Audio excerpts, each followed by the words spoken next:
آج کی کہانی میری زندگی کا سب سے خوفناک سچ ہے جو حقیقت تھا، اور وہ دن ہمیشہ میرے ذہن کے کسی نہ کسی کونے میں موجود رہتا ہے۔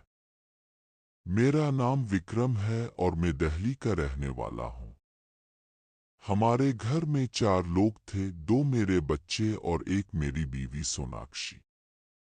گرمیوں کے دن تھے، جون کا مہینہ تھا کہ میری بیوی اور بچوں نے کہیں گھومنے کا سوچا۔ ہم سب نے فیصلہ کیا کہ کسی ٹھنڈی جگہ چلتے ہیں، تو ہم نے شملہ ہم صبح ہماچل 9 بجے پردیش نکلے۔ جانے کا پلان بنا لیا۔ بچے بہت خوش تھے اور گاڑی میں ہم سب ہنستے کھیلتے سفر کر رہے تھے۔ شام 7 بجے ہم وہاں پہنچ گئے۔ ہم نے شملہ کے پہاڑوں کے ساتھ ایک ہوٹل میں کمرہ لیا اور اپنا سامان رکھوا دیا۔ پھر ہم رات 11 بجے تک شملہ کی پہاڑی جگہوں پر گھومتے رہے، بہت مزہ آیا۔ بچے بہت تھک چکے تھے اور اسی طرح سوتے سوتے 12 بج گئے۔ ہوٹل کے کمرے میں ایک ڈبل بیڈ تھا اور ایک صوفہ۔ بالکل سامنے ایک کھڑکی تھی جس کے سامنے سے پہاڑ نظر آتے تھے۔ ہم ابھی لیٹے ہی تھے کہ اچانک لائٹ چلی گئی۔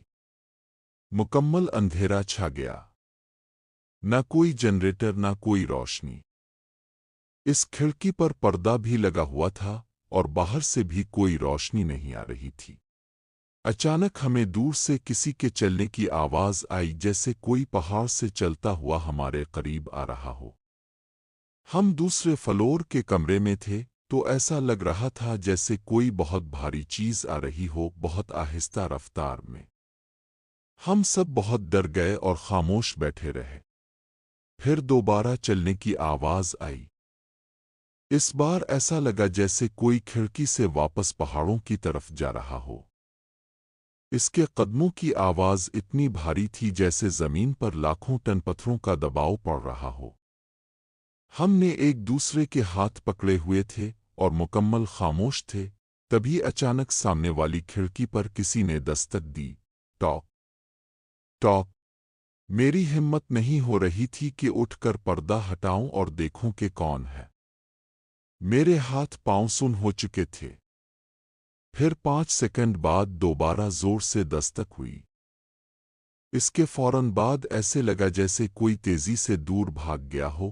ہماری چیخ نکلنے ہی والی تھی کہ اسی کھڑکی پر چیر چیر کی آواز آنے لگی، جیسے کوئی اپنے ناخنوں سے کھڑکی پر لکیریں بنا رہا ہو۔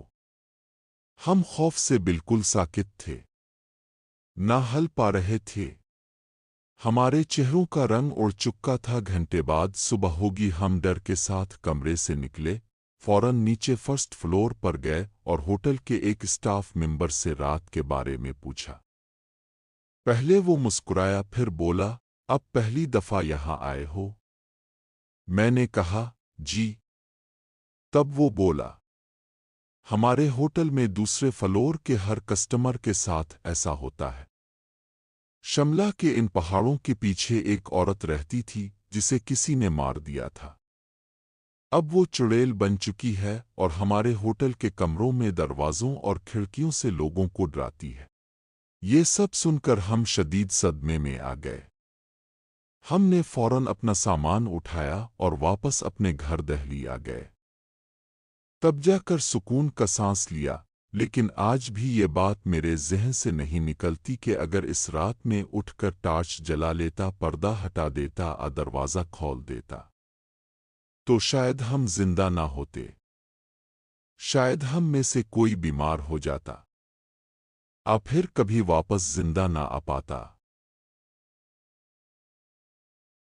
آج کی دوسری کہانی بھی شملہ کے علاقے کی ہے، جہاں ایک ایسی چیز جسم کے اندر چلی گئی تھی، اور پھر کیا ہوا یہ سن کر آپ بھی ڈر جائیں گے۔ چلتے ہیں اس کہانی کی طرف۔ میرا نام رابعہ ہے اور میں ایک مسلم فیملی سے ہوں۔ میری شادی ہریانہ میں ہوئی تھی اور میری امی کا گھر گرمیوں میں بچوں نے ضد کی کہ ہمیں پہاڑوں پر جانا ہے، شملہ جانا ہے۔ تو ہم ہریانہ سے شملہ آ گئے۔ امی کا گھر کافی بند سا تھا اور اس کے قریب ہی ایک مولوی صاحب کا گھر تھا۔ وہاں میرا بھائی زوہان، میری بہن زویا اور امی رہتے تھے۔